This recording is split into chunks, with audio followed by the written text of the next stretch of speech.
Hi, thanks for joining us today. I'm your host, Nicole. And I'm your host, Jacqueline. You're watching the first season of Perfictionist.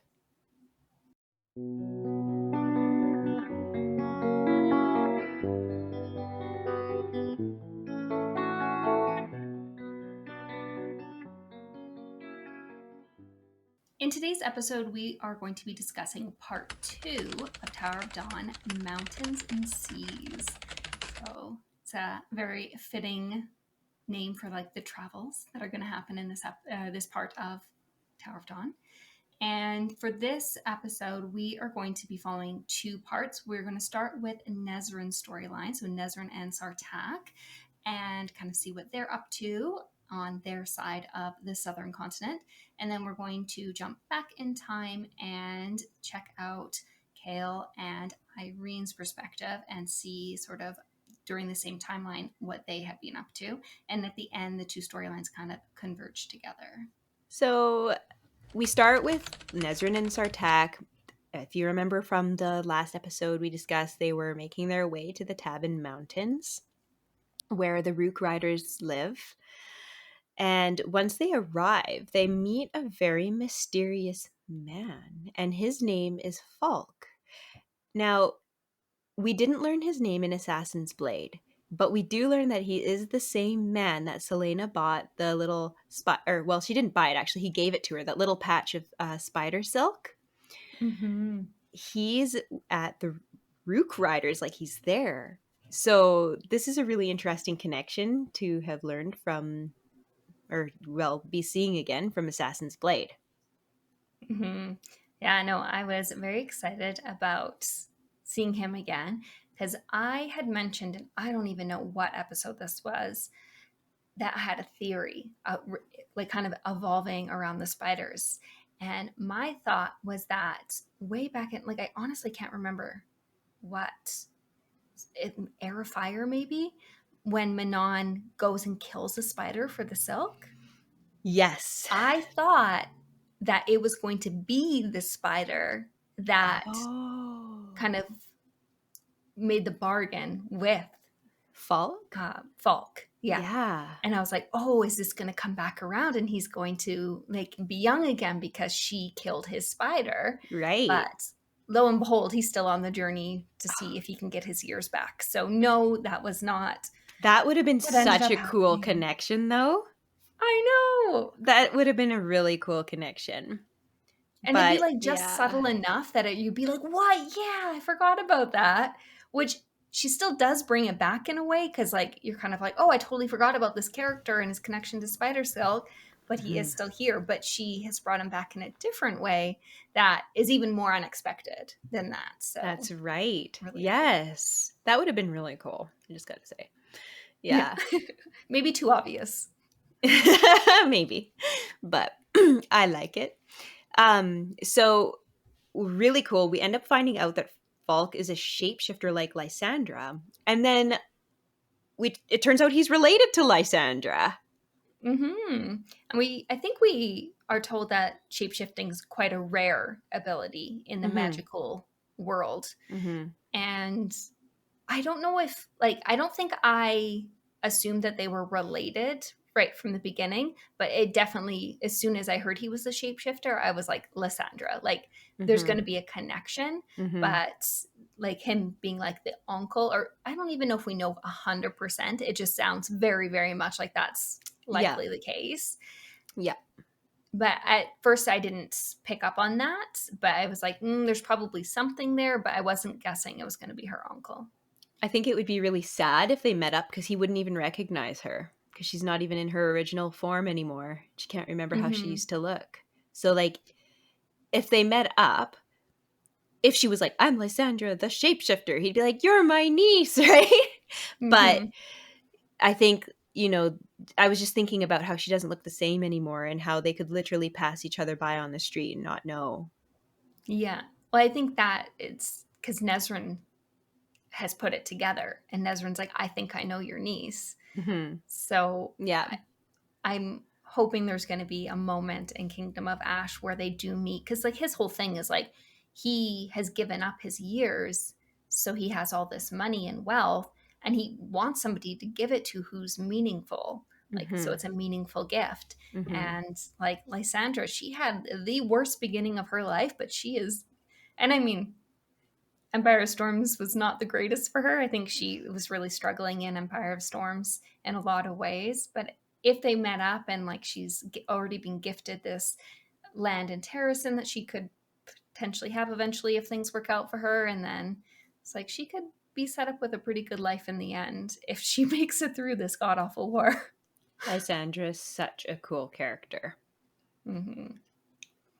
So through this story, we learned that the spiders were actually like kind of they played a pretty big role in the Valg Wars. So it turns out that they're kind of like the Valg's minions. It's almost like they're like their minions. I feel like yeah, they're just like their underlings, I guess. Yeah. The Valg's underlings. And what was funny is like in this part of the book, or well, in part 2 rather, I should say, we they run into some spiders, which we'll discuss later, but they run into some spiders, and these spiders that are near the Tabin Mountains or whatever, they're not the same as the spider silk spiders. Mm-hmm. They actually kind of like look at the spider silk spiders and they're like, "Ugh, they're not like the real ones," or whatever. Mm-hmm. Like, it's funny because they're kind of like condescending towards the spider silk spiders for doing deals and stuff like that with people. Mm-hmm. Yeah, So they think it's yeah, like beneath them to deal yeah, with humans yeah, or other exactly. creatures. Yeah, They're very intimidating. they are. And then they also learn about several Fey towers that could also hold more information about the Valg. And so, but anyway, so they decide to live with the Rook for a few weeks, and because they've learned about these towers, they're like, we need to explore these and find out the information that we can. Mm-hmm. So this No, storyline was, sorry, go ahead. I was just gonna say, yeah, this storyline, I really, really enjoyed it. Me too. I was gonna say that it was actually to the point where when we would flip back to Irene and Kael, I was like really looking forward to getting back to Nezrin and Sartak's story because like they were on a proper adventure. Mm-hmm. But then I'd go back to like Irene and Kael and I'd be like, oh, I love Irene so much. Like, Mm-hmm. so yeah. Yeah, I liked that, like Irene and Kale, as we mentioned in the first episode, their journey was more like kind of psychological. So it was Hmm. very different than this like adventure. So when if you're doing the tandem read, you're going from the very high pack adventure of Empire of Storms, and then Tower of Dawn, we've talked about is this slower pace. But then when you kind of get to Nezrin and Sartek's adventure, then you're starting to get more of the feel of Empire of Storms with the bit higher paced, like Yes. adventure High stakes. feelings. Yeah. Yeah. Yeah, absolutely. It really picked up pace in part 2. Mm-hmm. Um, I actually really enjoyed part 1 for what it was. I loved it personally. But part 2, it started to get exciting and you started to Yes. feel the same feelings you're feeling in the Empire of Storms for sure. Mm-hmm. Yeah, I was definitely on the edge of my couch seat reading this one. Yes. Like, part 2 gives you that feeling of just like, what is going to happen? Yeah. Absolutely. Particularly like you start to really feel Nezrin and Sartak's relationship romantically. And Mm-hmm. so when I just have to mention as well, like the description of the spider, like where the spiders live when they're flying over, Mm. it's just like solid webs. The I was So actually looking pretty. up spiders and stuff like that. It just and there are places in Australia that have like spider webs all over the trees with like these huge spiders in them. Have you seen these photos? I have not. I respect a spider's artwork of a web. I think it is incredible what they can do, but I respect it without visually seeing it as much as possible. It's just something about, I'm definitely not a fan of spiders. Yes. In the sense of being anywhere close to them visually or Fair in enough. reality. Yeah. I But used to be I can very respect afraid of that. spiders. But now like I see them as like my little comrades in the garden. getting rid of unfriendly foes. So They I have try their to like them. place. I don't want them on me. Mm-hmm. But yeah, like Yeah, I won't go out of my way to like harm a spider by any means. Like if yeah, it's chilling in the corner of the bathroom, you do you. you do Just stay in you. your corner until I Yeah. leave, please. Yeah. If you run at me, you're done. You're done for. But Yeah. but yeah, like Australian spiders are obviously taking things to a whole new level. Even I those was like like, oh, harmless huntsman spiders. I'm like, harmless? Are they harmless if they give you a heart attack? that is a fair point. But anyway, so I was kind of like looking that up curious, and I was not expecting to like come across imagery that was probably like I want to say sort of similar, like maybe like baby version of obviously these spiders are gigantic in this story. Mhm. So like I was imagining, like the webs going between from tree to tree, like canopies of like webs and just like completely covered. Yeah. So yeah, the spiders, it's like a spider web forest almost. It's really Mhm. interesting, but yeah, you can see the spiders. They look like to be about that big, but Mhm. so yeah, so you won't be looking that up, but I did. And I thought that if you're somebody who has trouble visualizing this, it's something you could Google at your own discretion. Yeah, I guess the webs aren't as creepy as like seeing the actual spiders themselves. Oh, you see the spiders in the webs. They're there. They're like Okay, all then over no, the place. I'm Yeah. good. I'm good. Yeah. I can visualize it perfectly, I think, in my brain. So I will stick with that. Okay. Speaking of the spiders, Sartak is taken by the Yeah. spiders. So we kind of are fast tracking the storyline a little bit, but one of the other parts to it is that the baby Rook are being taken, and it's assumed that they're being taken by the spiders. Mm-hmm. And because that's like the only creature that would dare Yeah. to mess with a Rook. So they're kind of off trying to find a baby Rook that has been taken. They spot it, but it's a trap. And the result of this trap is Sartak being taken and wound up like Frodo in Yes. Lord So of the Rings. so Yeah. that scene was so intense because they're running down like this narrow cavern, and it oh my gosh, and they're like trying to squeeze through this like narrow part, and Sartak Mm-hmm. can't get through, and Nezrin is like pulling on him, and then he's like, I love you. And then the spiders take him, and I was so choked. Yeah. I was like, are you serious? Like, oh my gosh. I was so like choked, but also impressed for a second because I was like, whoa, she actually killed someone important here. But then it turned out she didn't.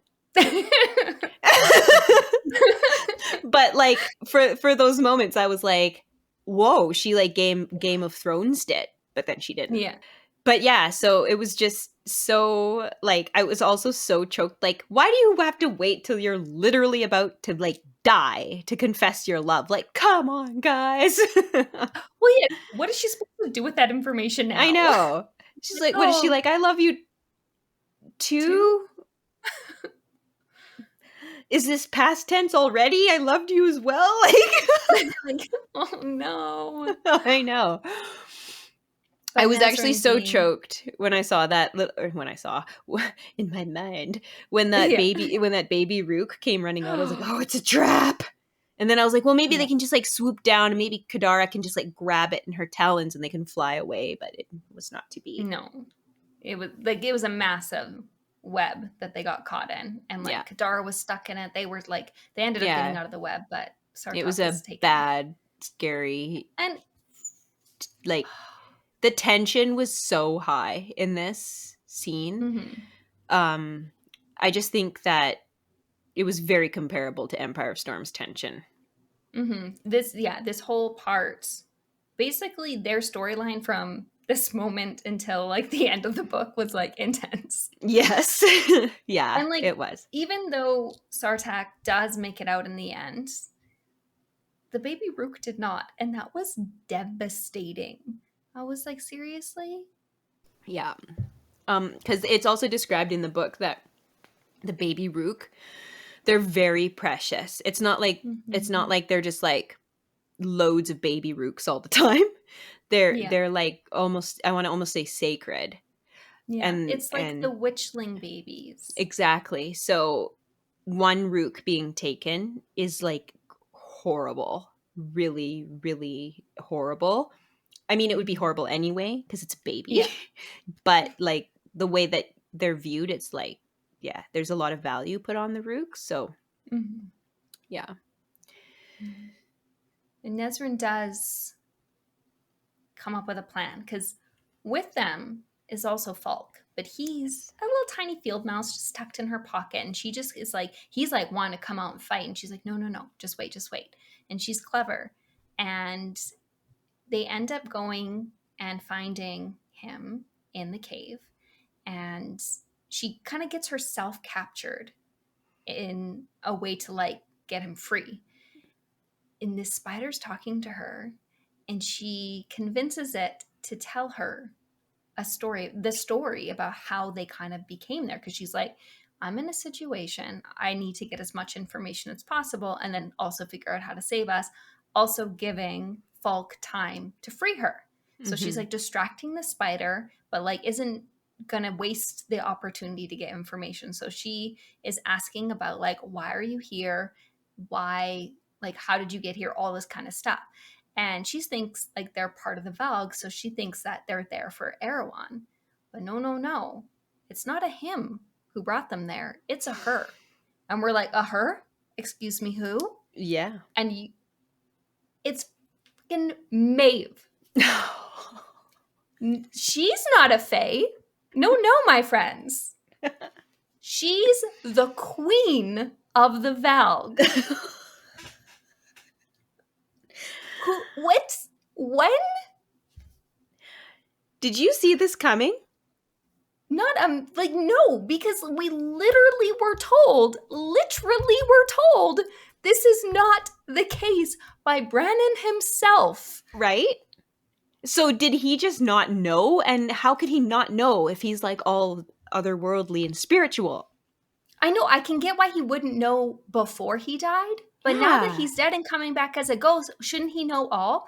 And like the spiders even say that she tricked him. Like in the little spiel, the spider specifically says that like, oh, she even tricked Brannon, not by name, but like, that's who the spider's talking about.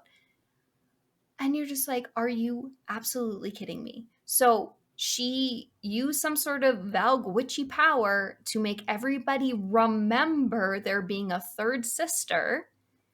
And so she's not even related to Aelin. She's supposed to be Aelin's aunt. Apparently she's not. No. What?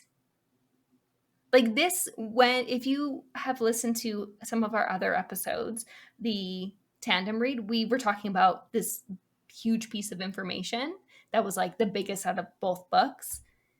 And this is it. Because like this to me is absolutely game changing when it It's comes to the story. massive. But so what we also learned though was that she was kind of running away from the Valg King. Mm-hmm. Maeve was. So they're not like, it's not like Erwin and Maeve are like working together. They're enemies. Yeah. And like that is why the Valkyrie even on these continents is because she skipped out on her world, found her way into this world, and was hiding from them. And they like the Valg King came to this world in order to hunt her down, but Mm-hmm. she cleverly disguised herself as a fae and Mm-hmm. then has built the Doranel to like protect herself. Yeah. She's pretty smart, actually. She's very smart. And they make a very clear distinction that Valg women are very different from Valg men. And Mm-hmm. because we've never even heard of a Valg woman up to this point. They've Yep. always been men. Yeah. So they're making a very clear distinction now. And I feel like the fact that it's happening now and it's being so distinctly differentiated from the males, that it's going to come into play in some way. Yeah, absolutely. I totally agree with that. So there are people who I've been reading in that book club group that are like, you can skip Tower of Dawn and all this stuff, and you can, but like, I'm judging you. Why? Why? Why would you? It's actually part two. Like, if you're like, oh, it's boring and I hate Kale and a lot, there's actually a lot of hate out there for Nezrin. Why? I think that, I mean, I can somewhat understand in the way that they're not like provocative characters. Like, they're, I guess, both very like honor bound and duty bound, and maybe people find that boring. When we read Tower of Dawn, their characters are really fleshed out, Mm-hmm. and when you start to understand them, they become a lot more interesting. So what I'm trying to say is that this reveal and also the faster pacing of part 2, as well as like all the information we learn about Kaol and Nezrin and everything like that, this actually has made the book, I think, my one of my like favorite books of the series so far, if not my most favorite book of the series so far. Just because it is very different from the rest of the books in the series. I was not expecting Tower of Dawn to be as good as it was. Like, I think we have to like assume if Sarah's written it, it's going to be a good book. But Mm-hmm. It was different in a way that I didn't expect, and I for sure did not see this huge reveal coming. Mm-hmm. Yeah, I I think I almost heard like a ringing in my head when I read that. I was like, "What?" I could not believe it. yeah, I feel like it was like one of those moments where like if I did not respect books to the level that I do, it would be like a book across the room Yeah, kind of moment. yeah, Like yeah. just but I think that reading this, like if you were going to do the tandem read, reading this reveal when you read it in the order of the tandem read makes the ending of Empire of Storms hit so hard. Yes, exactly. Because then you're like, not only was Aelin taken by Maeve, she was taken by a Valg queen. Mm-hmm. I mean, thank goodness she had the foresight to hand over the keys to Manon, which is like kind of a risky move on her part, but like best case scenario in this scenario. So recently, I have a question for you. So Mm-hmm. recently, I actually saw someone suggest something kind of interesting on the group, and I was like, oh, that is an interesting thing. Someone suggested reading Tower of Dawn first and then Empire of Storms because they were like, because you know it's really hard after you finish Empire of Storms not to just go straight to Kingdom of Ash, right? Mm-hmm. I Yeah. thought that was actually a very interesting idea. I think ultimately I am of the opinion that the if you were to read it Tower of Dawn then Empire of Storms then Tower of Dawn, or tandem read them, I think obviously the experiences would be slightly different, but I think you would enjoy it either of those ways. Yes, So yeah, I yeah, think that is a valid way to potentially read the story. it would make the ending of Empire of Storms so much more like, oh my god, like as you're reading it, it's already bad. The only thing though is you couldn't read the very end piece of Tower of Dawn. Oh, right. You would have to stop and save like what is that even called at the very end? I wrote The down it's epilogue. is that what it's called? Mm-hmm. Yeah, the epilogue. So you could not read the epilogue of Tower of Dawn. You would have to save that until Yes. after you've read Yes. Empire Otherwise, Storms, it'd or be else like it wouldn't make massive sense. spoilers. Yeah, It would be like, that'd yeah. be devastating. Oh my so gosh. so please don't. Please don't read Tower Yeah. of Dawn's epilogue before you read Empire of Storms. Yeah, because- honestly, maybe it would be better just to like avoid. Yeah, but anyways, like, yeah, they didn't even Other than mention that, like, yeah. don't read the epilogue. Oh no. But yeah, I could see how that could be kind of cool, minus the epilogue.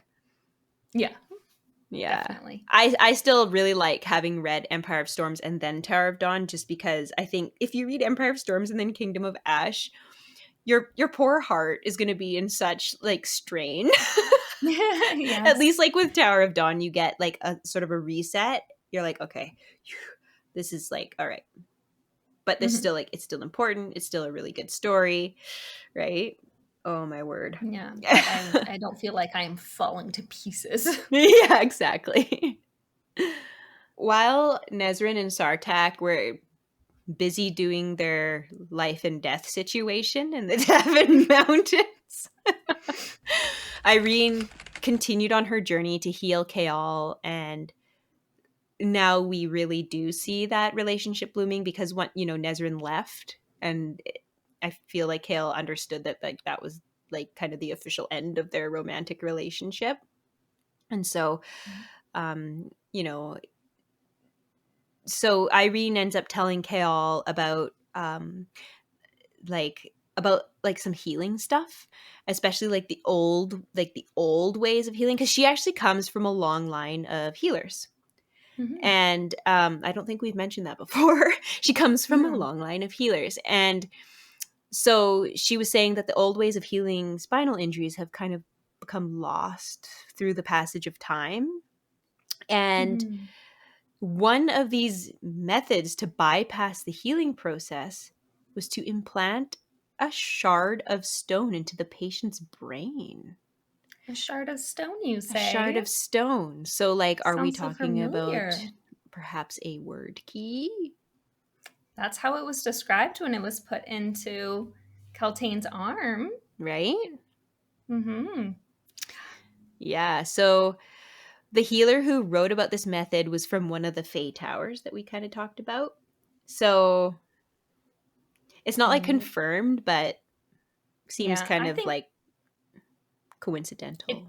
it seems too coincidental or Yeah. too specific of a description to be a Yeah. coincidence. Exactly. Yeah. We had mentioned in the previous episode that we kind of see a lot more of Hussar in part 2.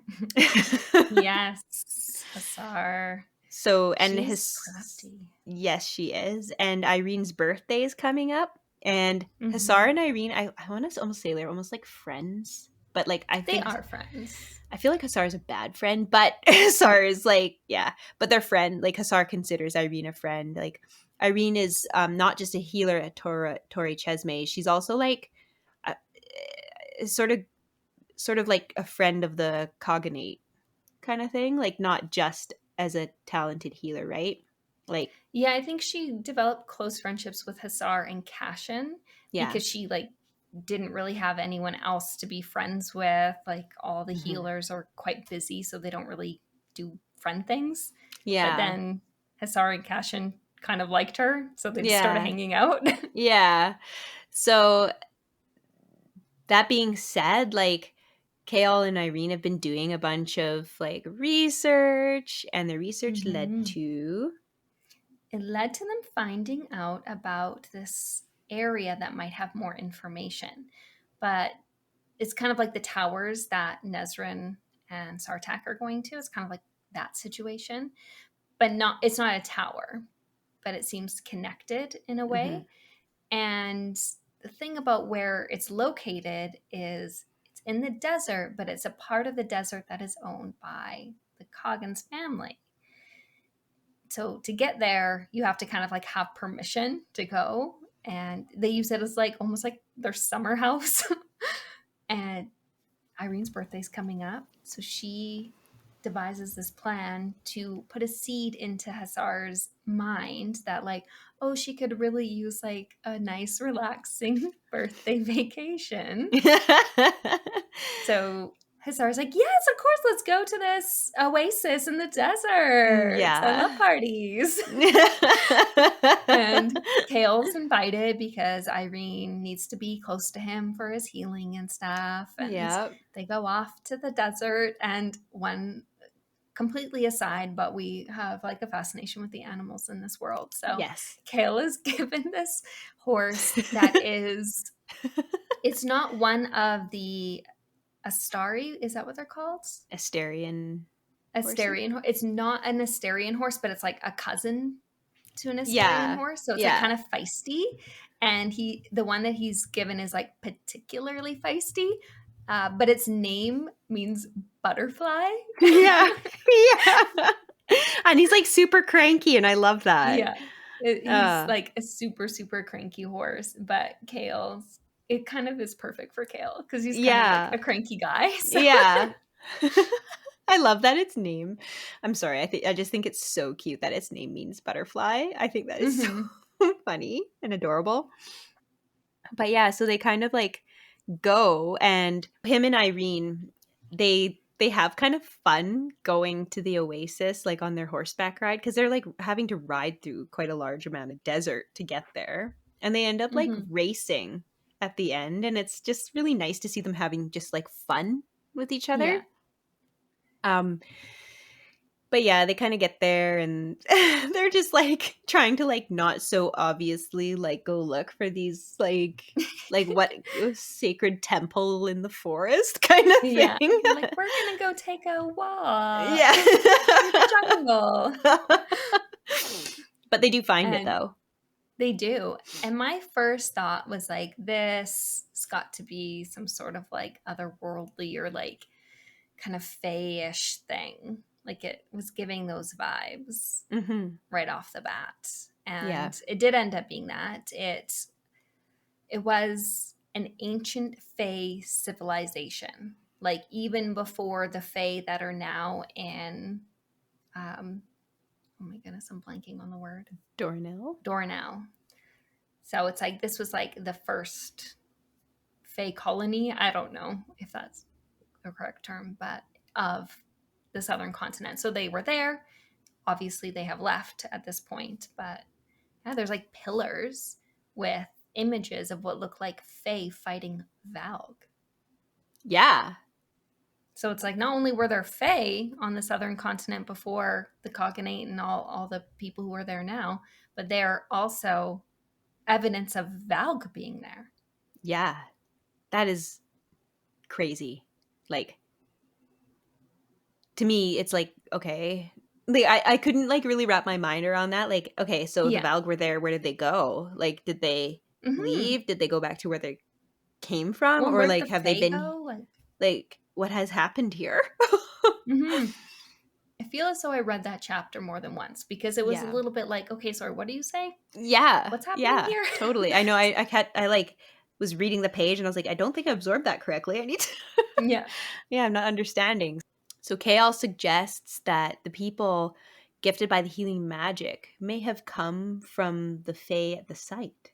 He has this theory, and I was not 100% sure exactly what he meant by this.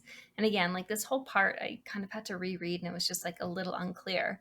But he talks about like the fae planting a seed in which the human healers come from. So I'm like, I don't know if he means that the human healers are descendants of fae, like have fae blood, or if like they literally like somehow created them.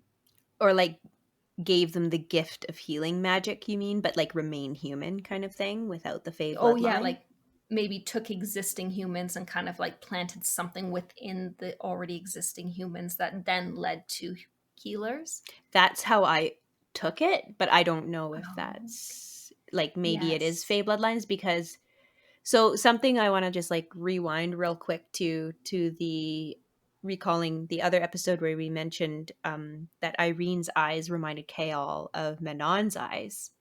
But like I'm just like kind of like, so but Manon's eyes are the eyes of the Valg King, and now he's saying, and she's a healer, and I'm just like, what's going on here? Help me. Yeah. So I'm assuming, hoping that it will all make more sense in Kingdom of Ash as we learn more Yes. about the healers. But essentially, we're finding out that healers are going to be important. There is way more Oh, to yes. healers than what anybody realizes. Like Mm-hmm. they aren't just magic like fire magic or just magic like ice magic. Like this magic's different Yeah. in some way. Yes. And it's not even just healing magic. It's not even just like I can mend your broken bone or I can make your disease go away. It actually goes further than that. Then Kaol starts to wonder because he's putting all these pieces together of like the work that Irene's been doing with him and healing him and the dark magic that is inside of him that they're fighting against. And then Irene is like healing that. So he's kind of Mm-hmm. like has some kind of like force larger than what I can understand sent me to Antica, not like for this army, but basically like he's wondering if it's like his destiny to have been sent there to realize that the healers can actually like fight the Valg and defeat the Mm-hmm. Valg.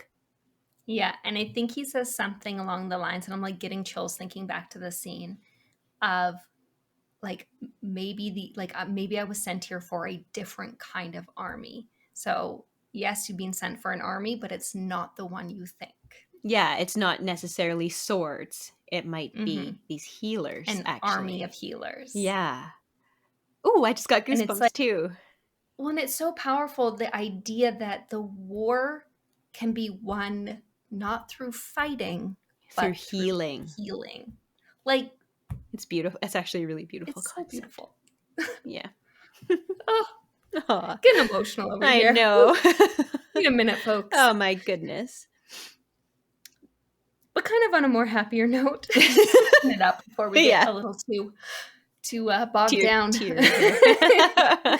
is Kale and Irene's relationship has kind of flourished. Like Kale was really struggling with the idea that he wanted to talk to Nezrin before starting anything with Irene, Mhm. but like has come to the acceptance that like Nezrin has moved on. Like she said, she's not holding him to anything. She's not going to stick to anything. Like in her mind, it's done, and he's like accepted that now, and Mhm. has mostly accepted it, and has decided to move forward with a relationship with Irene. And Mhm. it just kind of like it's something they couldn't fight. It was like an inevitable thing that was happening to them in a Yeah. way. Yeah. And because he knows it's her birthday, he goes out Yeah. and buys her a locket. And it's this beautiful Yes. locket. And it has a picture of mountain and seas. Mountains and Mountains and Seas, the seas. title of our part two. And it represents the journey she had to take to get from Fenharrow through the loss of her mother, through everything to get to the Torre, because she had to cross mountains and seas in order That's right. to get to where she Yeah. is. And he has such huge respect for her that she was able to do that. Like he Mm-hmm. was so impressed by her. Yeah, and like not only is that in itself a beautiful gift, but the reason he got it as a locket is because he noticed that she always had her hand in her pocket, like fiddling with some object. And he could tell by the way she held it that it was super small. So he like sized out the locket to be approximately the size of the object he assumed was, in her hand. And he's like, you don't need to tell me what it is, but I knew it's important to you. So I wanted it to be close to your heart, essentially. Seriously. And so we're like, is this it? Is this the moment he's going to finally put the pieces together? But no, she doesn't show him the No. note. It was He honestly doesn't so know. torturous. Uh, I so thought another for sure. fake out. I know. I thought for But sure this still was the moment. so precious. But like, yeah, no, I'm like, this is it. But not quite. Just keep waiting. That was so. I was so touched by Kael's thoughtfulness in that Mhm. gift. Like, it also showed how much he cared for Irene and noticed. Like, he was noticing things about her. Yes. So, yeah, The I thought that level was of beautiful. attention to detail just Yeah. Back in Antica, Hafiza, who is the healer on high, essentially Irene's boss. Yeah. She's got like all these books locked away. Irene suspects there may be some information about the Valk in these books. So she asks if she can see the books. And Hafiza says they're not for human eyes, but she'll think about it. But what Mm-hmm. does that mean, though? Yeah. My first thought was Fae eyes. Right? Could they take the books to Aylin and let her read them? And Right? is it like not for, because she's like, oh, like the information in there is like, it's almost like it's too powerful for humans. Like having that information would give you too much power, or like just like, I don't know, it like made it seem like very ominous if a Yeah. human were to read it. Yeah. And I'm wondering if they're going to bring the books back for Aylin. And like maybe it's written in such a way that only a Fae can, like, maybe Rowan will have to read it because he can read, like, I don't know if that language is, it just called like Old Fae, like what like the that he has tattooed on him. I'm not sure if there's a name for that language, but I'm I don't wondering if know. it's written in that. Right. Oh, that would be a neat connection. Mm-hmm. Because Rowan's so old. And I think Maybe he that's what could was read it. written on the pillars, because I think Kale said, "Oh, I've seen these marks before on Rowan's tattoos." Oh, okay. Right. Mhm. But Hmm.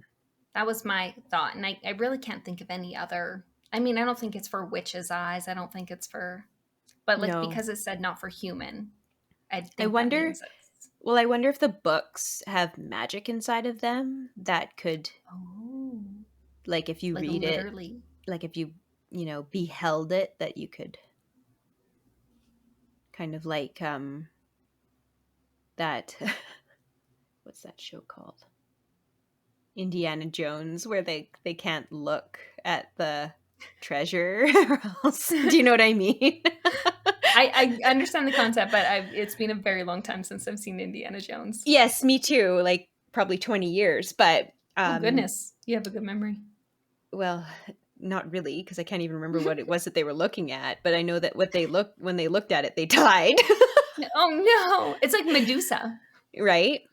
So some bad stuff went down and I'm just wondering like is that what that means? Like maybe like humans literally physically cannot handle what's inside? Yeah. Hopefully, time will tell. Mhm. Kale's not fully healed at this point. Like I, by the time they went to the Oasis, he was able to walk with a cane. But Mhm. Irene's like, I think I know how to end this. She has a theory about the power inside of her, inside of Kale, which is also linked to her a theory about like Valg itself, and she wants to test this theory through trying one more time to heal Kale. And this is actually an incredibly powerful chapter, in my opinion. Yeah. And in this healing experience, we essentially see all of Kale's insecurities come to the forefront, and he has to fight through each and every one of them. Mhm. And it's chapter 55 for anyone who wants to go back and reread it. And it's just like all about healing through self-love. And like that's essentially the premise is Kale needs to choose to forgive himself and to let go of all the things that are like kind of hurting his soul Yeah. in order to fully heal. Yeah. Yeah. It's pretty cool actually. Mhm. Yeah, in during the chapter when we're seeing it, we get to actually see his perspective of the whole Rowan and Aelin thing, which I like their romantic relationship. And thinking back to Queen of Shadows and sort of how he was acting and how frustrated we all were with him in that book. As a Kale fan, I still was like so upset with the way he was acting. So it was really cool to see sort of almost like that moment in time from his perspective Mhm. and the thoughts he was having about their relationship, and sort of it's just really cool to see it from his perspective, like truly unfiltered what he was going through in that moment. And I think that really humanizes him. And then Mm-hmm. we also like see his feelings around Dorian and all his men. Like we haven't really talked about what happened with his men, but like that is such a huge burden that he's been carrying around, what happened to them. Mm-hmm. And like the fact that Dorian was the one who put them through what they went through, and just like all that heaviness that has been weighing on him.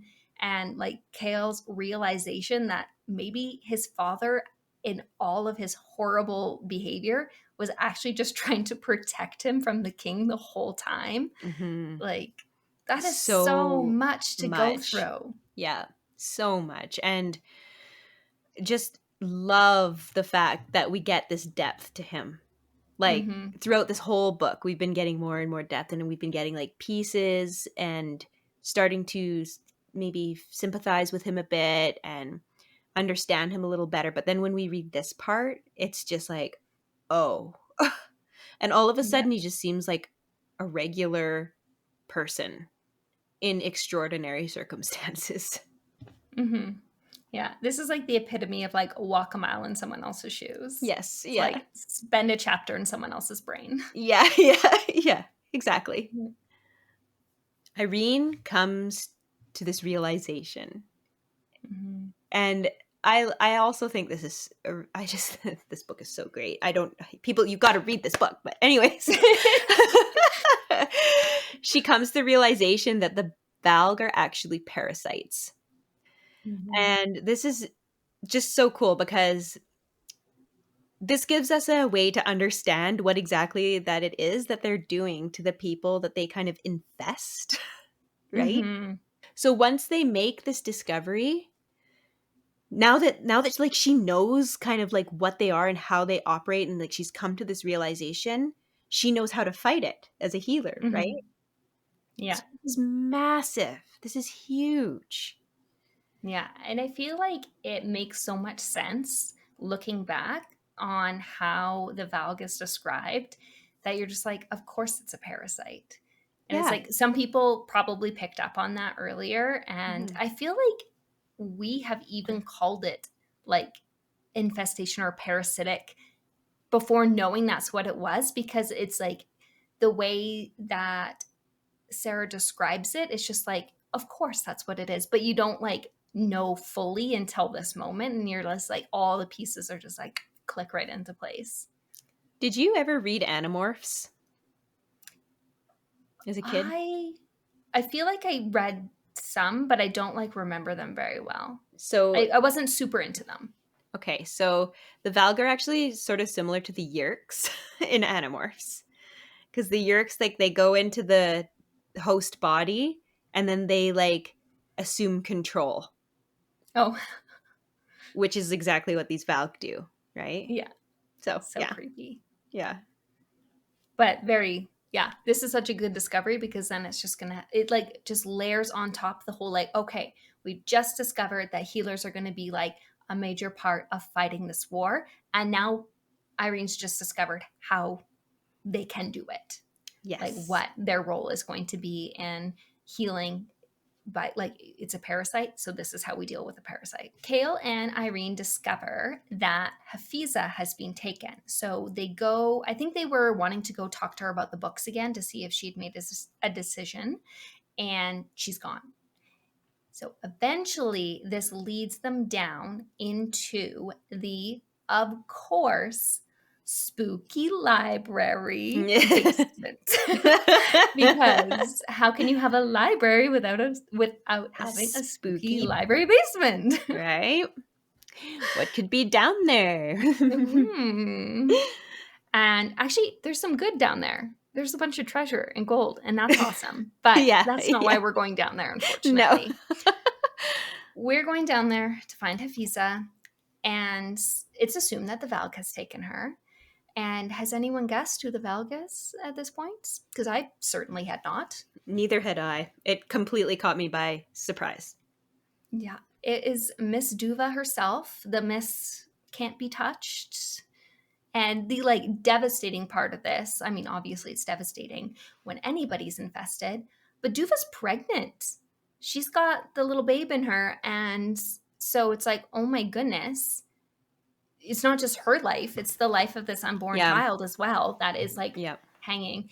And she did get a ring, but because she just got married previously, uh, and the Val got clever and coated the black ring in some sort of metal. So it was Yeah, like so a you fancy just wedding couldn't see gift. it. No. I mean, they probably shouldn't have accepted any wedding gifts from Parrington. That was a mistake. But Yeah. And like wear it all the time, like yeah. although I guess once it's on, then you're screwed. Yeah, I think you just need to slip it on once and then you've been Yeah. taken over. So it's been Duva the entire time. One other thing that we kind of are told through Duva is that Irene isn't just any old healer. And we talked about how she like seemed to learn really fast and is doing so well and like top of her class. That is because she is not just blessed by Silba, who's like the god of healing. She's actually a descendant or heir of Silba. So she's like got this kind of godlike touch to her, Yeah. which So that explains is a so lot. cool. It explains a It lot. does It explain a lot. explains why the Valg were coming after her, because she's a Hmm. descendant of Silba, and so she's obviously got this gift, and she has figured out, because at this point she has healed Kale.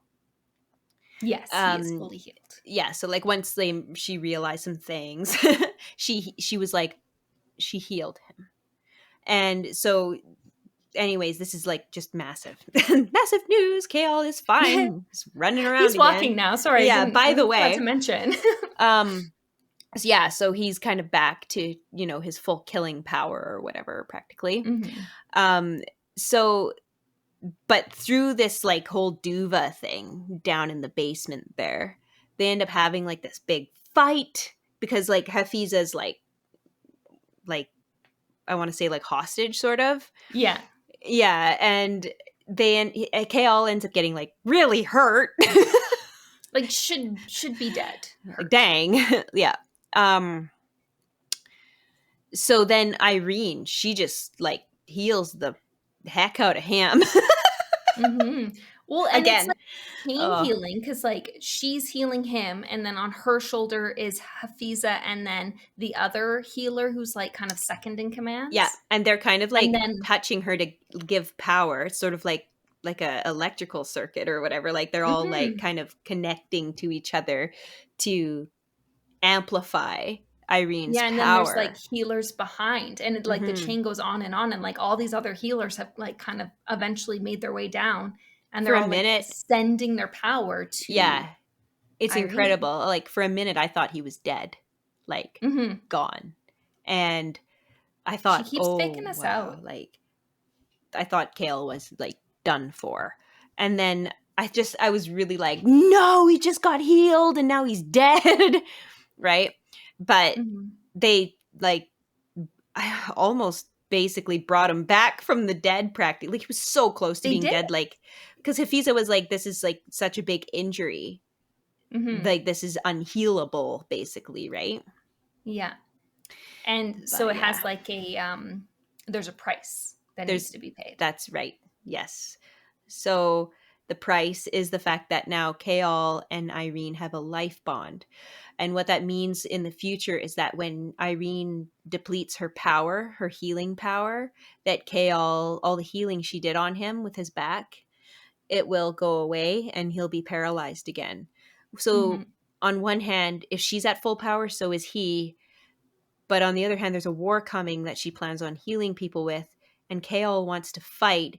And I just am Hmm. concerned for Kaol that Yeah, he could possibly just drop in the middle of a battle and be yeah. vulnerable because Irene is depleting herself. Hmm. I love though that this kind of speaks to his growth in that at the beginning it was like I need to heal so I can fight. Like that was part of his thing about wanting to heal. Is like she's like, you know, you can fight on the back of a horse, right? And he's like, no, like I want to be on the ground with my men, kind of thing. Hmm. And by the end, his growth, he's gotten to the point where he's like, I don't care if I'm fighting on the back of the horse, fighting in a wheelchair, like I can do my part regardless of where I'm at, kind of Yeah. physically. Yeah. And it He was was just nice just to see. grateful, Mm-hmm.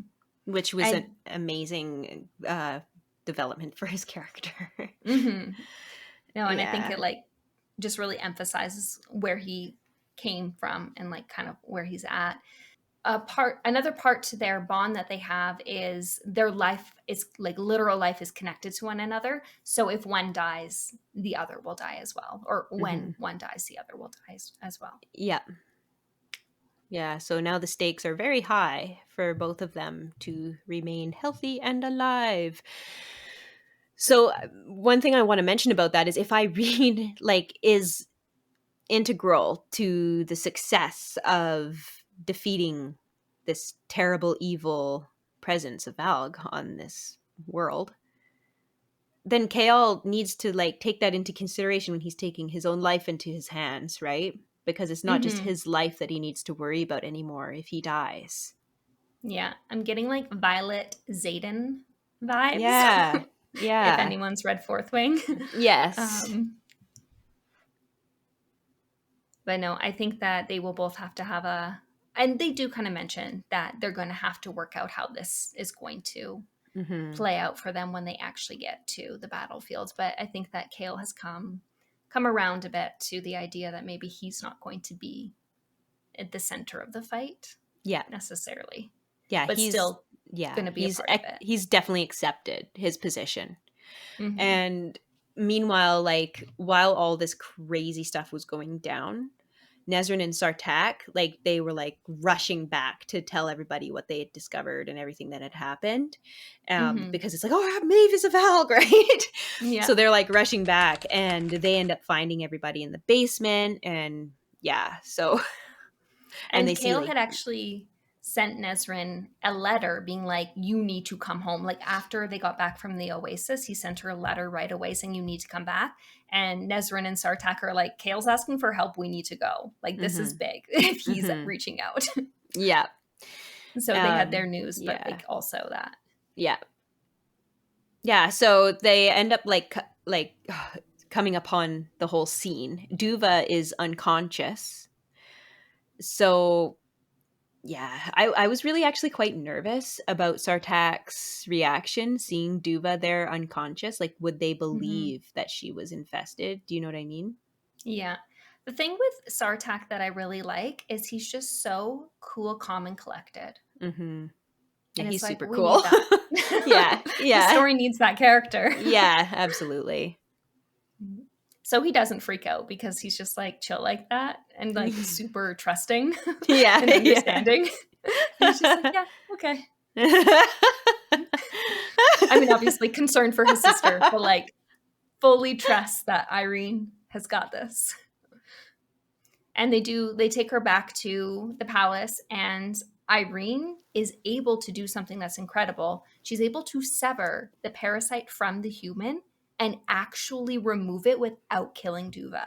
Mhm. And this is like kind of where the whole how is healing going to potentially save this war comes, like really shines. It's like, okay, because she can actually save people without killing them. Yeah. And that's huge. That's like Uh, amazing. Like, because no one yeah. thought that was going to be possible. Yeah. That is why the healers are going to be so intrinsic to this war.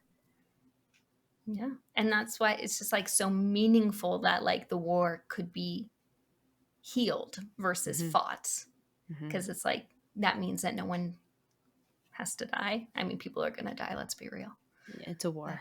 but it's a war. so this Valg that was infesting Duva, we see its true form when Cyrene Mm-hmm. removes, and it sounds quite horrible.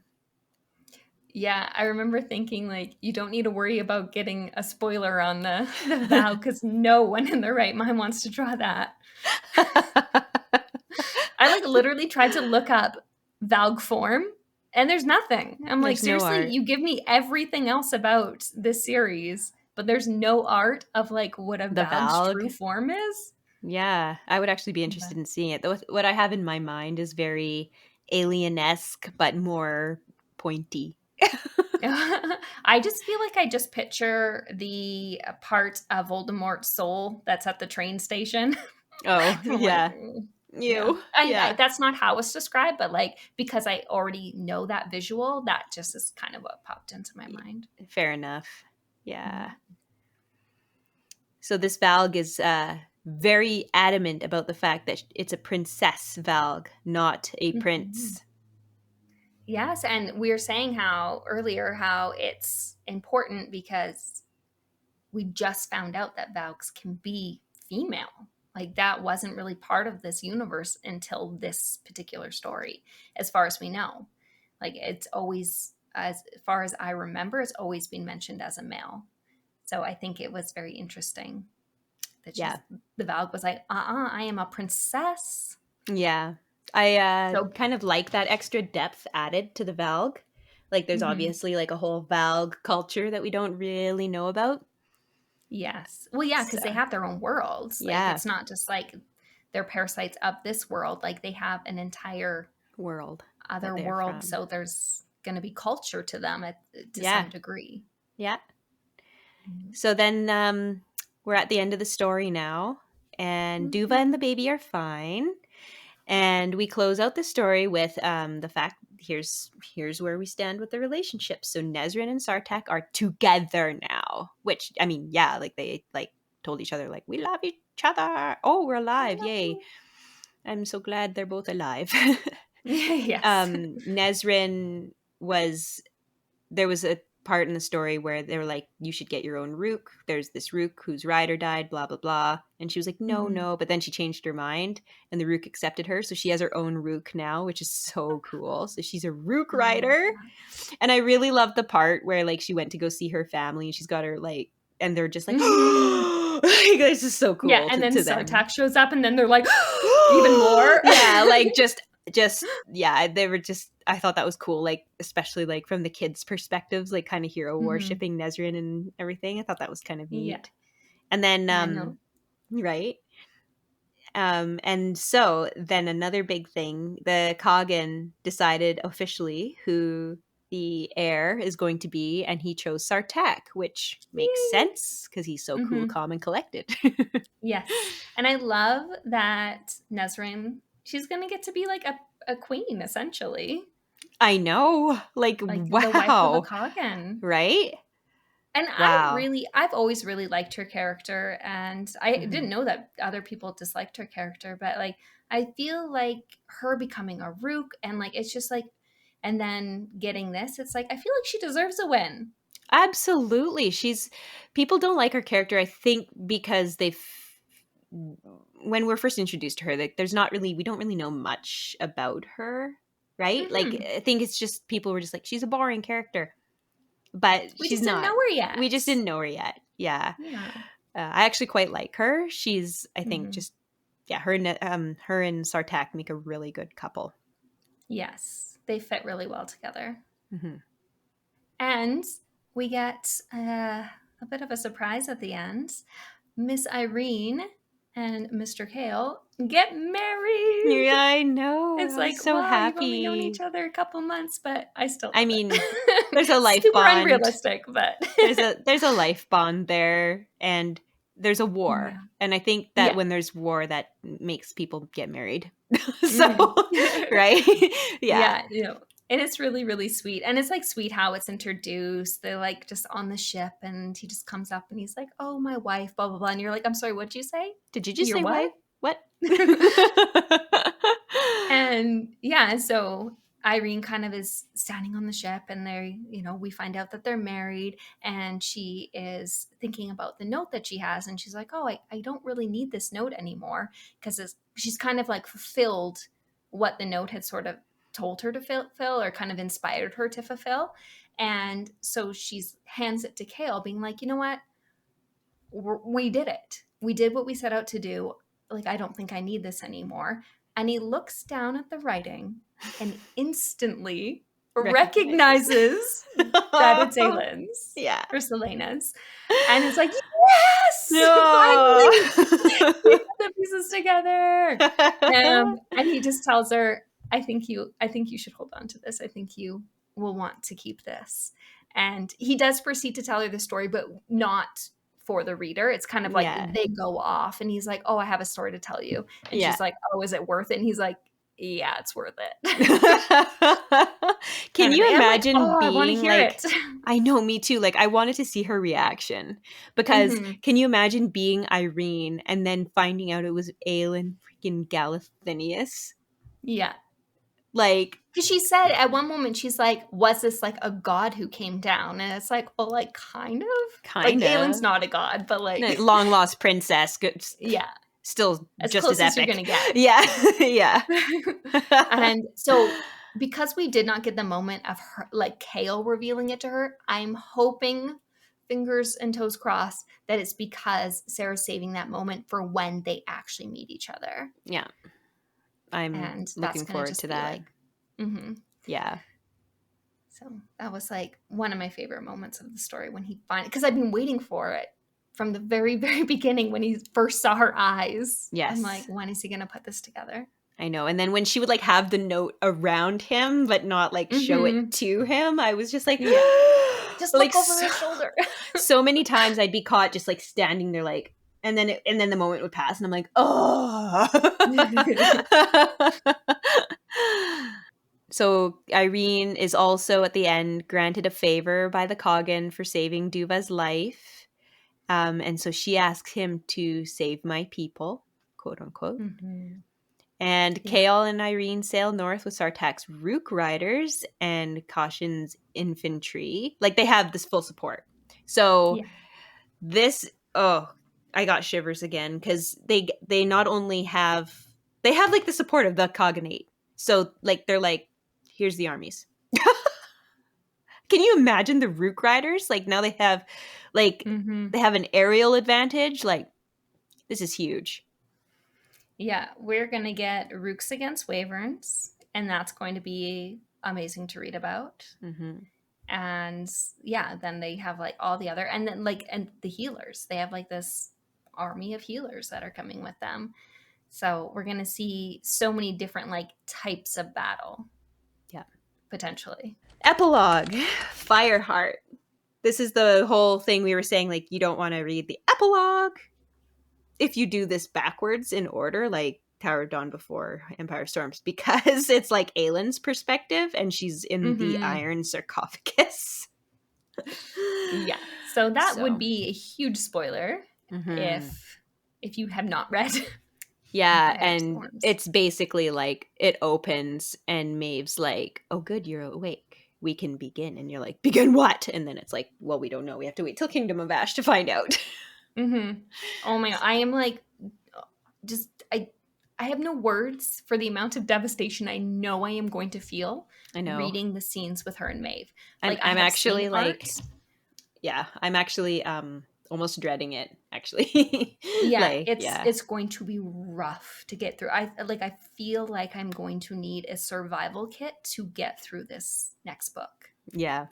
I've heard it's rough. So, yeah, I'm almost dreading it because it sounds like it's going to be emotionally devastating.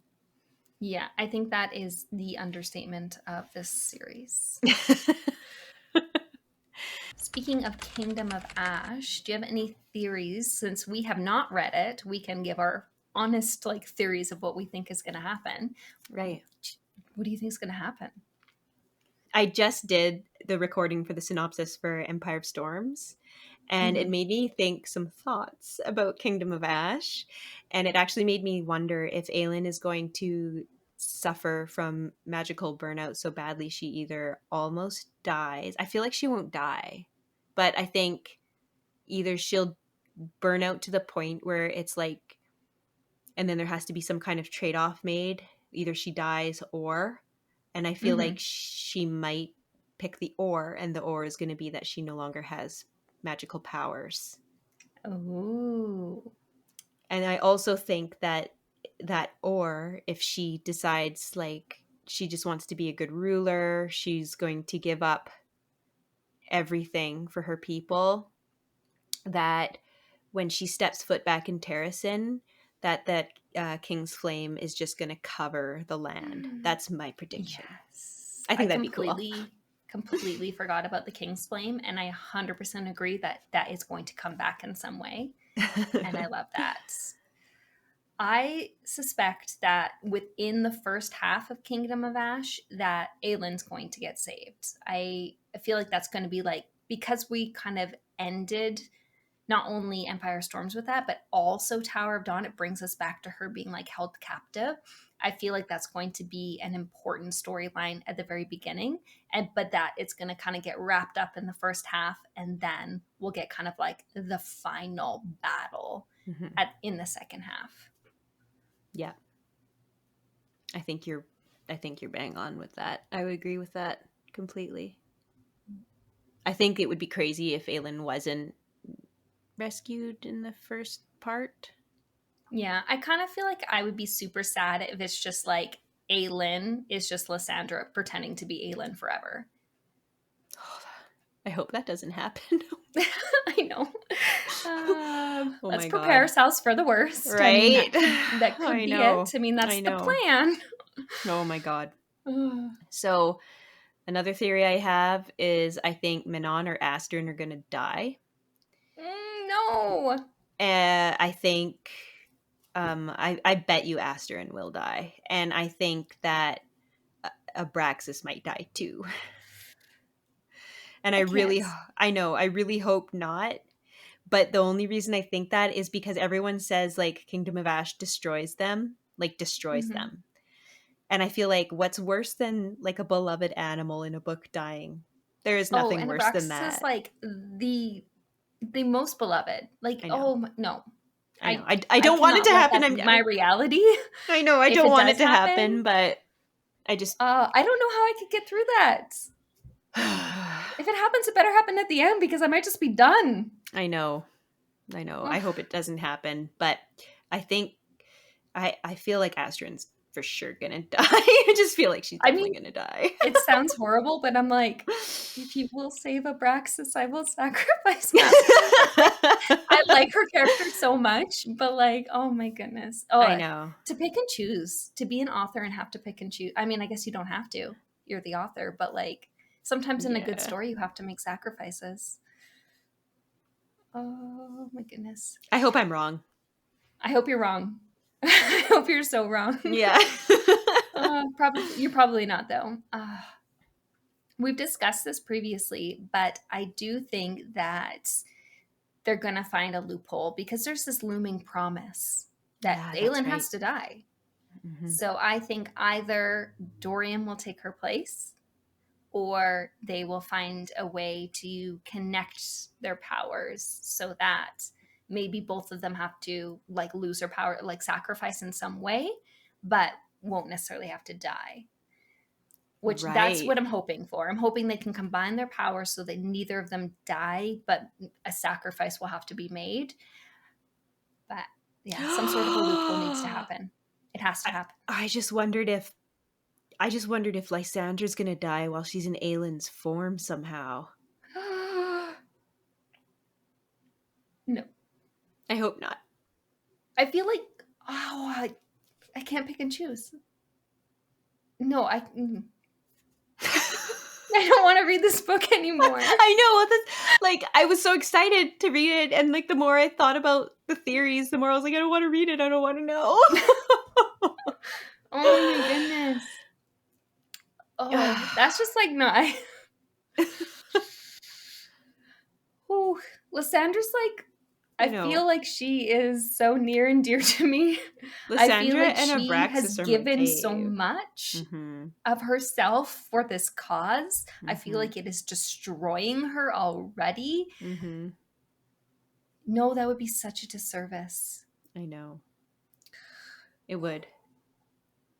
I'm like, I don't know how I'm going to get through this book. Maybe she'll be fine, though. Maybe she'll become a lady of Terrasen. Maybe she will get some kind of medal of honor because of like all of the amazing times she saved everybody's butts. Maybe her uncle will like rescue her somehow. Like maybe it'll be like she's gonna die, but then her uncle comes and saves her because he can also shapeshift. Yes. Maybe And Falk will then he'll like die, and like we sacrifice won't himself for care her. too much because we don't know He's him. dying for her.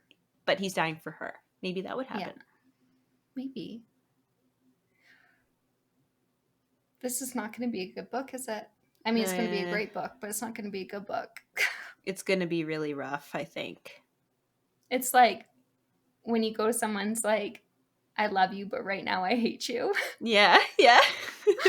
I love you, but right now I don't like you. Yeah, yeah. That is this book.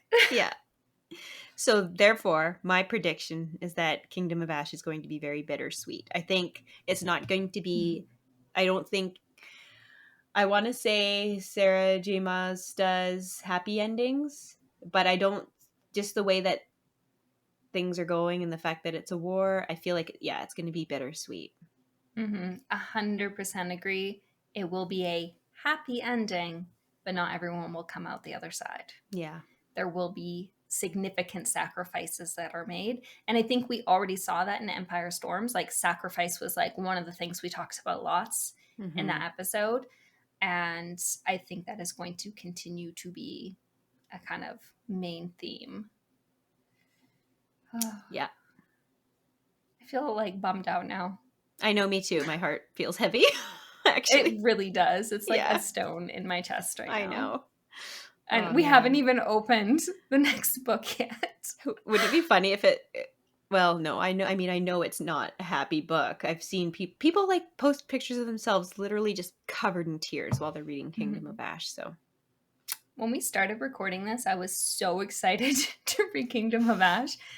And now I don't know how I feel anymore. I know, I'm really, really dreading it now. I know that once you start it, it's going to be so good. It's going to be rough. It's going to be so rough. I'm like, maybe I shouldn't read it on my Kindle because I'll just like be crying on me. Oh my God. That's the real reason you get one of those waterproof Kindles, for the tears, not because of for the bath. Tears. Yeah. Yeah, it's not for the bath. It's for the Oh. Thanks for joining us today on this roller coaster of a ride of Tower of Dawn. Next week's episode will be first half of part 1 of Kingdom of Ash. So we are going to be dividing Kingdom of Ash into 4 parts, and we're going to do something different than we've ever done. We're going to read each of those 4 parts, record it, and then discuss what we think is going to happen, so we can kind of have more theories, like do more theory discussion in each of the sections. Yeah, it's going to be different, and it's going to be interesting, and we won't think about how hard it's going to be beyond that.